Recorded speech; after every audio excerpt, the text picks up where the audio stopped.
Now, is Turkey one of the 10 horns of Revelation 17:12? Well, this video is going to look into that. Now, I did a video that identified America with the Babylon of the Bible. If you haven't yet watched that video, I think you should. The link is in the description. It is an excellent backdrop to this video itself. Now, the Bible also identified 10 nations that would become antagonists of Babylon and would eventually destroy her. The Bible relates that God will employ the use of these 10 nations to bring judgment on America and the Americans.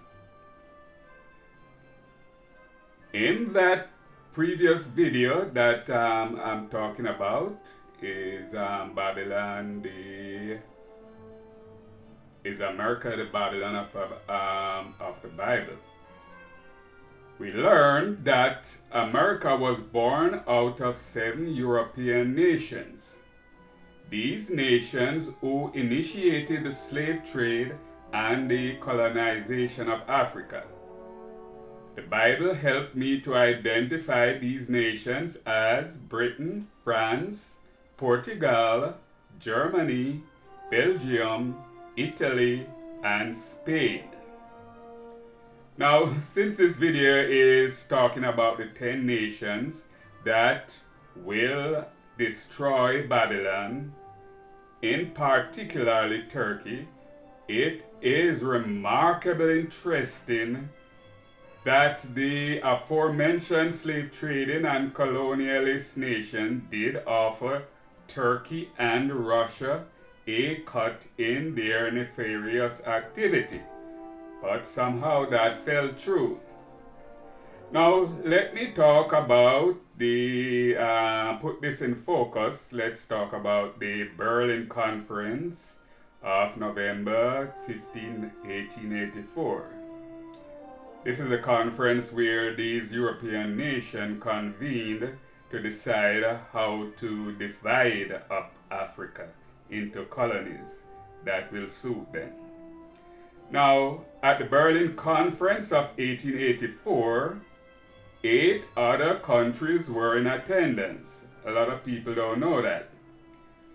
These were the United States, Austria-Hungary, Denmark, the Netherlands, Ottoman Empire, Russia, Sweden, and Norway. But these countries were unable to take up any colony in Africa. Consequently, we learned that America was technically one of the 7, being of the same Western European stock. We read the following. Revelation 17:11.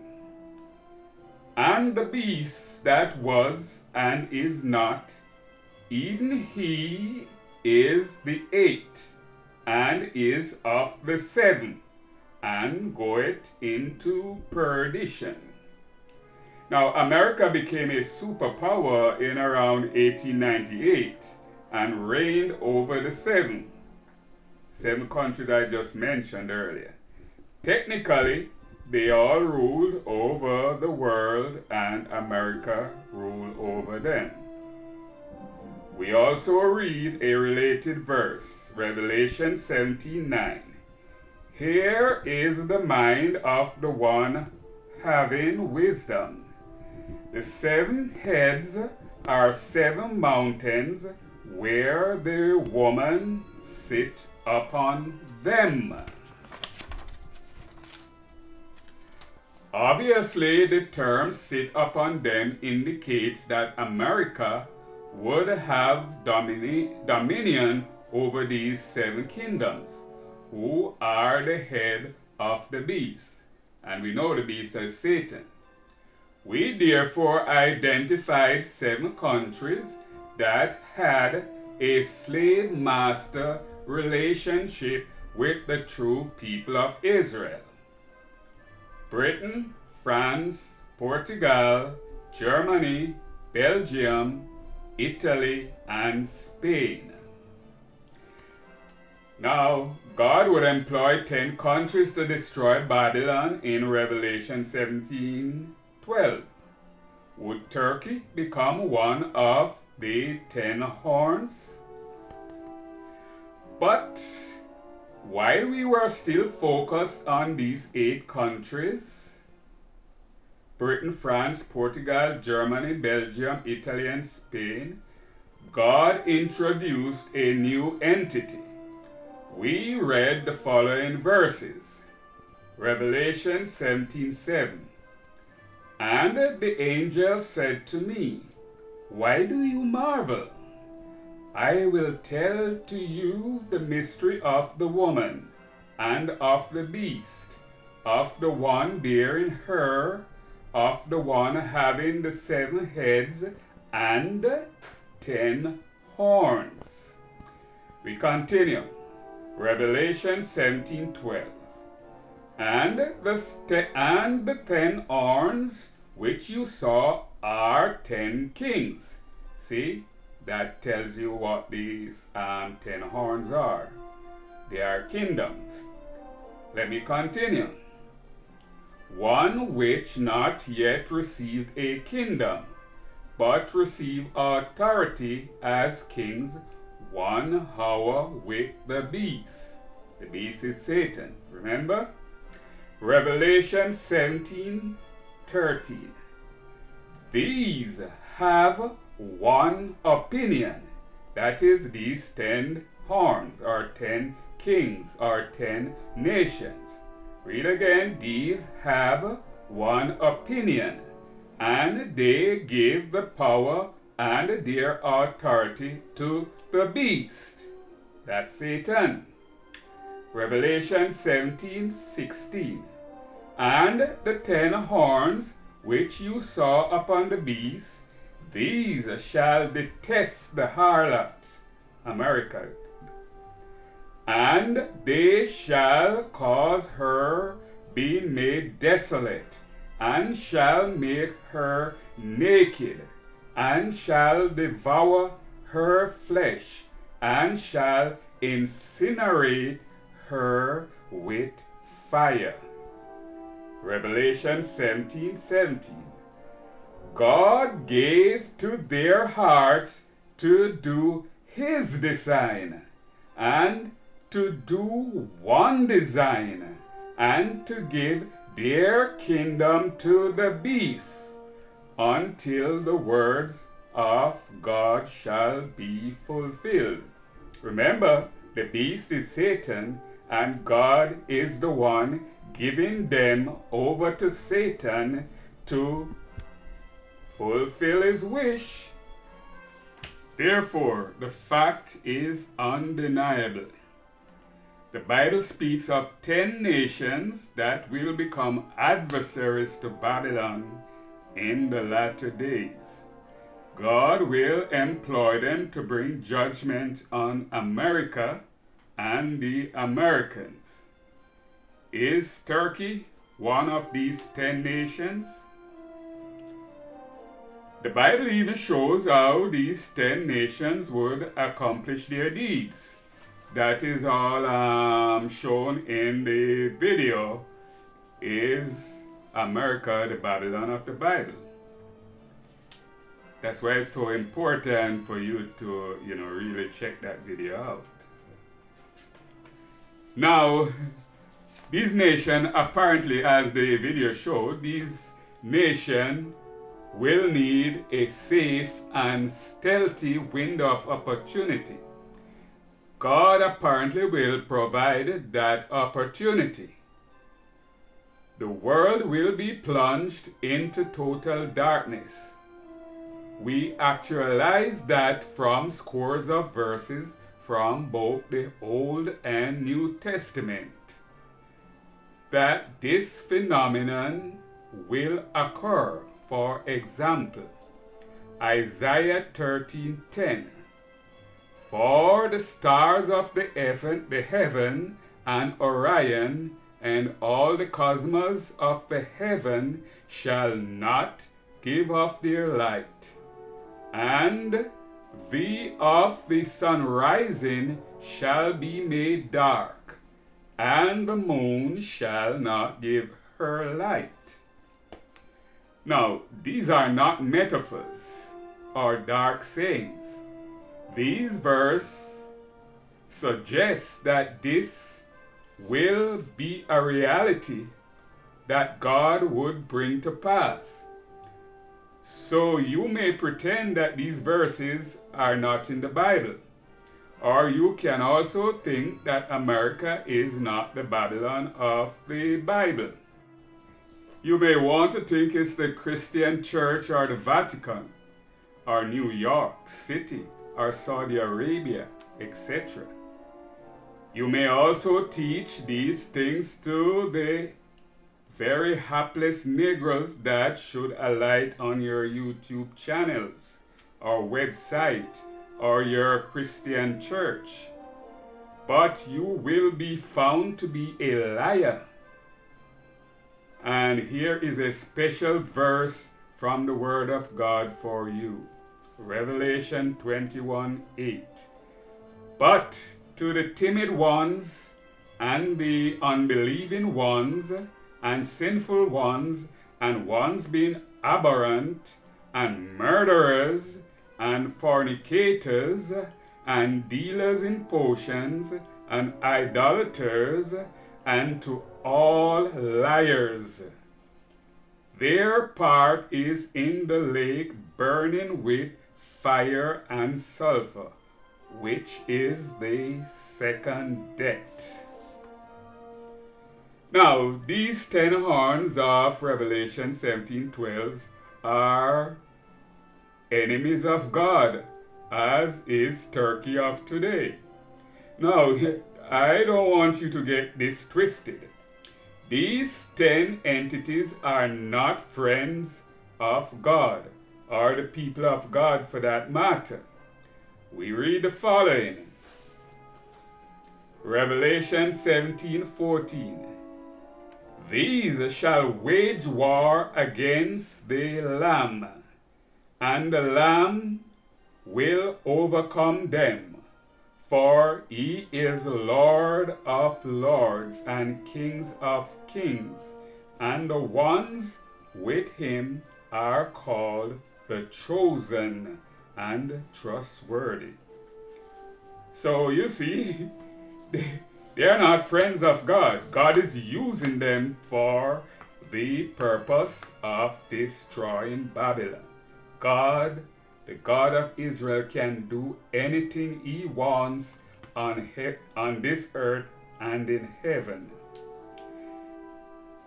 These are all part of Satan's kingdom, you see, and have always been at war with God.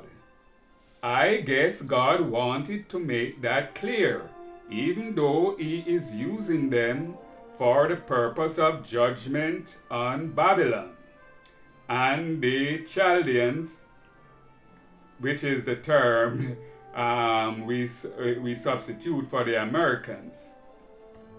Revelation 17:17. Additionally, you should know that the Bible teaches that there will be a final judgment day. It doesn't come at the fall of Babylon. It comes after the nations fight God to the end. Of course, that is a futile exercise, but wicked men are propelled by their madness. Now, do not expect me to name the 10 countries that are antagonists to America. I do not know them since the Bible does not list them. Current world events show that there are no shortages of potential mortal enemies for America. There are certain countries that you could close your eyes to still pick them out as adversaries. For example, Russia, China, North Korea, and Iran. They all are nuclear armed except Iran, who is actively seeking nuclear weapons. Pakistan is nuclear armed and potentially a serious threat, especially should they have a government that seriously hates America.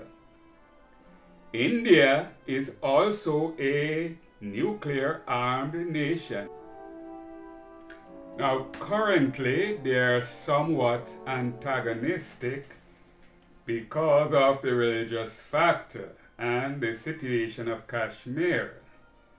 Interestingly, though, both are part of the Chinese-led Belt and Road Initiative. Now, as I said earlier, there are no shortages of enemies for America around the world. There's a saying that so you make your bed, so you will lie in it. Because a country today might not be a direct adversary does not mean they won't become one in the future. This leads us to the case of Turkey. What makes this so much more intriguing is the fact that Turkey is part of the North Atlantic Treaty Organization, the acronym NATO. This organization, led by the USA, is on a whole today is antagonistic to Russia, China, North Korea, and Iran. Of course, there are many other countries, but these are the main countries. Now, NATO is the military alliance formed to ensure the continued hegemony of America, Canada, and their North and Western European brethren over the rest of the world.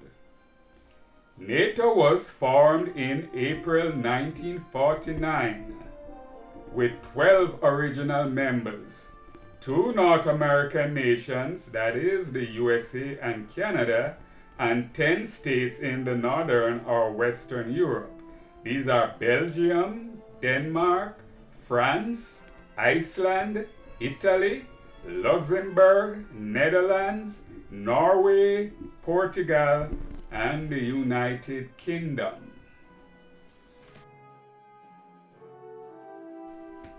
Notice that 5 of these countries were from the 7 slave trading colonialist countries. The other 2 slave trading colonialists, Germany and Spain, joined in 1955 and 1982 respectively. Now, to join, a country must be a European country. No, because obviously they consider America and Canada as part of Europe. And they must adopt European principles, must concern themselves with the security of the Euro-Atlantic area. Market economy, well, that is capitalism, and democratic principles are supposedly enshrined also. Now, how did NATO get Turkey to join up with them? For me, the obvious answer is that God placed them there. But the 1952 admission of Turkish membership in NATO brings up some very interesting questions. For one thing, how could a country some 2,000 miles to the east of the Atlantic Ocean find itself in an organization called the North Atlantic Treaty Organization? The fact is that 97% of Turkey's territory lies within Asia, not Europe. Only about 3% of it lies in Europe, actually. Another question is why a country with so dissimilar in culture and religion coexists with the rest who are all Judeo-Christian entities. Islam is the largest religion in Turkey. More than 99% of the population is Muslim, that is Sunni Muslim. But there's a simple answer to this, and we'll get into that later. On the notion of Turkey acceding to democratic ideals, one should note the various military takeovers since 1952. In 1960, they have the Turkish coup d'etat. 1962, the Turkish coup d'etat attempt. 1971, Turkish military memorandum. 1980, Turkey coup d'etat. 1993, alleged Turkish military coup. Then arises the question of Turkey's allegiance to NATO, which we shall discuss more later. There are always going to be a problem with Turkey's membership if the NATO members had hindsight. Now, at its peak in the 1500s, the Ottoman Empire was one of the biggest military and economic powers in the world. It controlled a large expanse in Asia Minor, but also much of southeastern Europe, the Middle East, and North Africa. Through the centuries, the empire started a decline as people revolted and kicked them out. Their final undoing was to side with Germany in World War I. They entered the war on the side of the Axis powers, which included Germany, Italy, and Japan. From history, we know that the Allied powers, that is, the USA, France, Great Britain, and Russia, won the war. In October 1918, the Turks signed an armistice, that's a peace agreement with Great Britain, and quit the war. That was essentially the end of the Ottoman Turks Empire because they had to cede any remaining overseas possession. Secondly, some European countries vied for control of the portions of the empire in Asia Minor. The Turks, however, managed to fight them off and kept that which was today modern-day Turkey in Asia Minor. Now, any mention of modern-day Turkey would be totally bereft without the mention of Mustafa Kemal Atatürk. Atatürk was an army officer that founded the independent Republic of Turkey. He served as its first president from 1923 to 1938 until his death. This man singularly implemented reforms that forcefully secularized and westernized the country away from their Islamic and Middle Eastern traditions. He replaced Islamic law, that is Sharia, with European civil codes. He also introduced the Latin-based Turkish alphabet, replacing the old Ottoman, that is Arabic-based Turkish alphabet. However, with all that effort today, 98% of Turks are Muslims and lean toward the Middle East instead of Europe. You know, in 1952, when NATO admitted Turkey, they were, they were aware of all these misgivings, but they admitted them nevertheless because it made sense to have Turkey as a member. Here is it. It was simply Cold War political and military strategic concerns. At the time, President Henry, I think his name was Harry Truman actually, offered membership to Turkey and there's the operative word, offered membership to Turkey to contain Russia. That's the Soviet and communist expansion worldwide. It helped that Turkey also gave the alliance a foothold into the Middle East. Fact is, Turkey does not have any affinity towards Western European. Why Turkey is one of the 10 horns of Revelation 17:12? Let's delve into that. Now, Russia is one of the two main adversaries of Babylon, America. And Turkey should play a big part in containing Russia.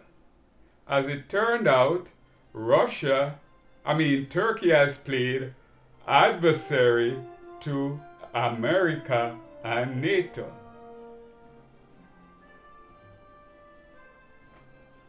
In 1974, for the first time in its history, two members of NATO nearly came to blows.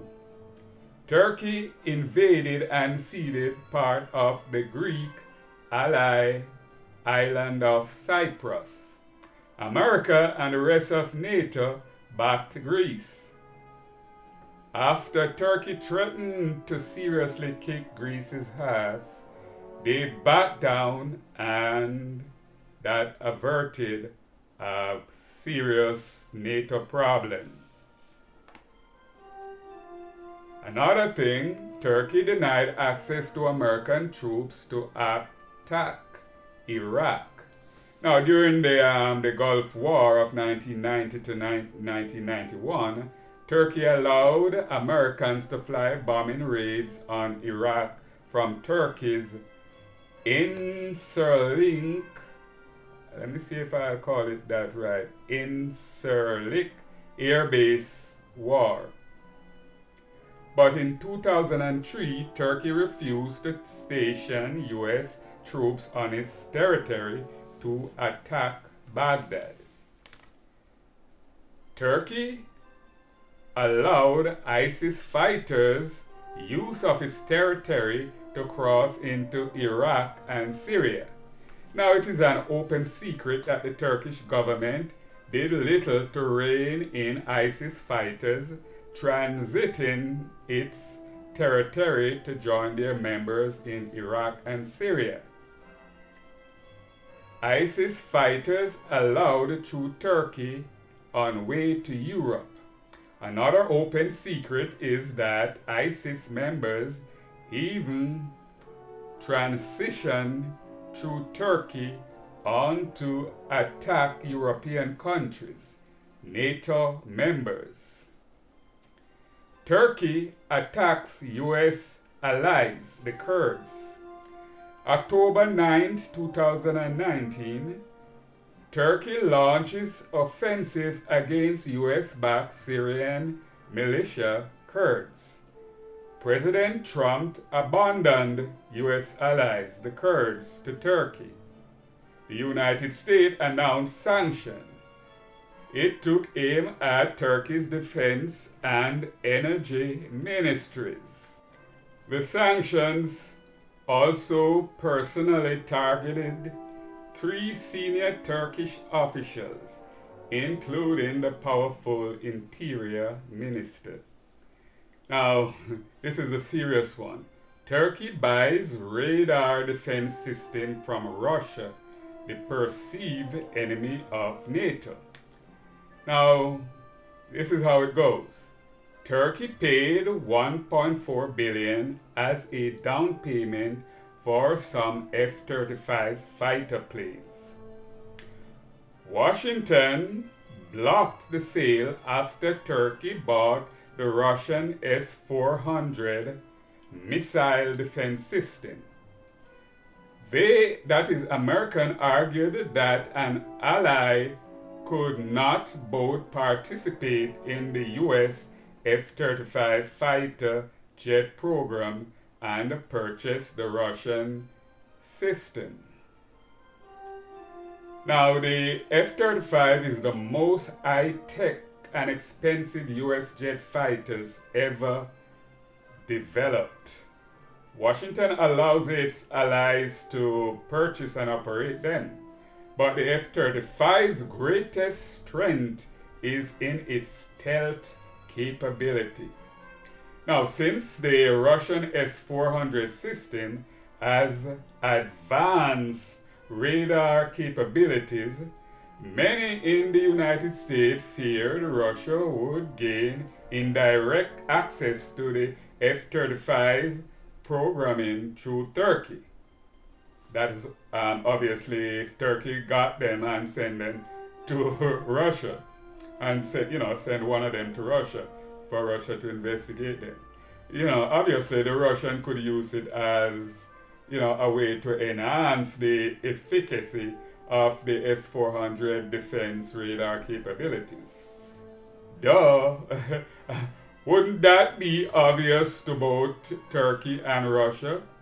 Therefore, if the Turks are buying the Russian S-400 missile defense system, who would they be deployed against?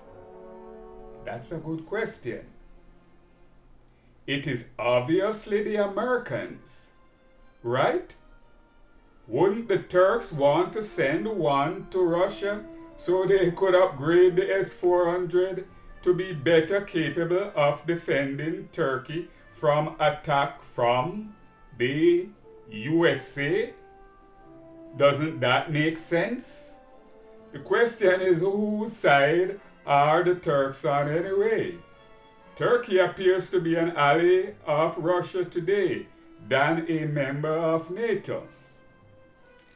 Now, here's another one. Turkey wants nuclear weapon.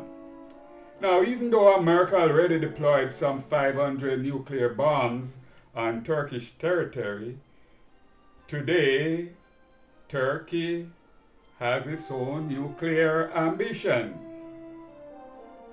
The Americans deploy nuclear bombs all over the place in their allies, like in Germany and England and so forth, because that way they are able, better. These nuclear weapons are not defensive weapons. Let's face it. They are attack weapons. They are offensive weapons. So now look, complaining that nuclear armed nations retain an unacceptable monopoly on nuclear weapons, Turkish President Recep Tayyip Erdogan, Erdogan, used a recent Turkish holiday to suggest that his nation should acquire its own nuclear arsenal. This is a direct quote from the president of Turkey, Erdogan. Him speaking in 2019 at the centennial of the Turkish independence movement, he said the following, and I quote, "Several countries have missiles with nuclear warheads, not one or two, but they tell us," that is the Americans and NATO, "we can't have them. This I cannot accept. In fact, many developed countries do not have nuclear weapons. Only 9 countries, the United States, Russia, the United Kingdom, France, China, India, Pakistan, North Korea, and Israel possess nuclear weapons, with Washington and Moscow only 93% of them. Unquote. Now, he might not be totally accurate on what he just said. But the fact is clear. Turkey is telling the world that it intends to build nuclear weapons. If Turkey will be one of the 10 in Revelation 17:12, then it makes sense that they possess nuclear weapons at the time of Babylon's burning. Though I might add that all the 10 countries does not necessarily need to have nuclear weapons. Ballistic weapons and drones, drones are getting popular. Ballistic weapons are, just as good. Now, Erdogan orders removal of 10 ambassadors. In October 23, 2021, that is just a couple weeks ago, Erdogan ordered removal of 10 ambassadors. The US, Canada, France, Denmark, Germany, the Netherlands, Norway, Sweden, New Zealand, and Finland. It is interesting to note that all except New Zealand and Finland are NATO members. This resolves, this case resolves around one guy. His name is Kavala. He has been in prison since late 2017. He was arrested for an alleged role he played in a failed coup and mass protests. Apparently he denies these charges, but he remains in prison since. So these countries are having a diplomatic hissy fit about it. Rights Group says the case is emblematic of crackdown in Turkey and a drift to authoritarianism. Now, Jeremiah 51:1 states, "Thus says the Lord, Behold, I awaken against Babylon and against the Chaldeans," that's the Americans, "dwelling there, an utterly destroying, burning wind.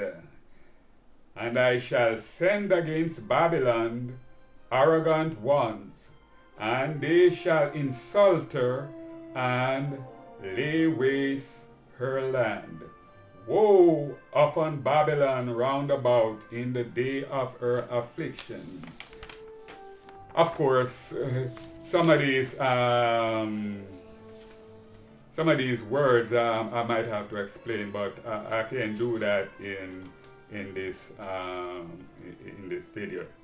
Make it too long. Utterly the burning wind, and send arrogant ones, and they shall insult her and lay waste her land. You might want to know what exactly the Bible means by that, but it is obviously a reference that they are going to lay waste her land. Babylon, they are going to lay it waste. How you lay it waste? By burning. Thank you. Please subscribe and comment.